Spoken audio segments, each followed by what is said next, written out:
brought to you by V-Guard.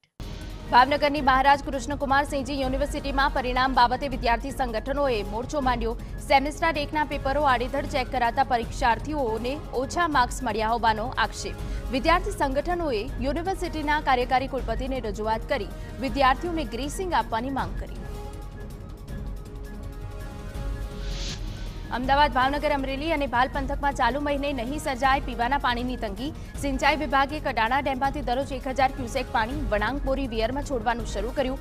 Amreli અને ભાવનગરના 120 ગામો તેમજ ભાલ પંથકના 50 ગામડાઓમાં જૂન મહિનામાં પાણીની અછત નહીં સર્જાય।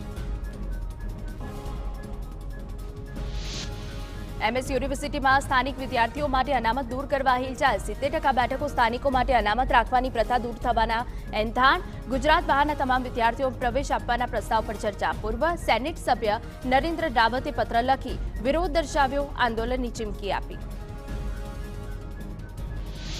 વડોદરા શહેરમાં વધુ એક સ્થળે પાણીની લાઇનમાં ભંગાણ। ગોત્રી ગાર્ડન પાસે પાણીની લાઇનમાં ભંગાણ સર્જાયું। લાઇનમાં ભંગાણ સર્જતા પીવાના શુદ્ધ પાણીનો વેડફાટ થઈ રહ્યો છે। વહેલી તકે સમારકામ કરવું અનિવાર્ય।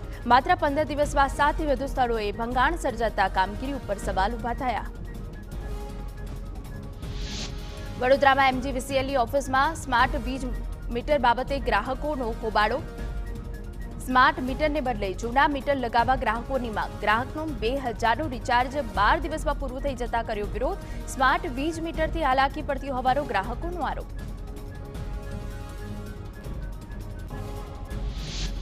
પંચમહાલના ગોધરા શહેરમાં સ્માર્ટ પ્રીપેડ મીટરને લઈ લોકોએ જિલ્લા કલેક્ટર કચેરીએ ઉગ્ર વિરોધ નોંધાવ્યો।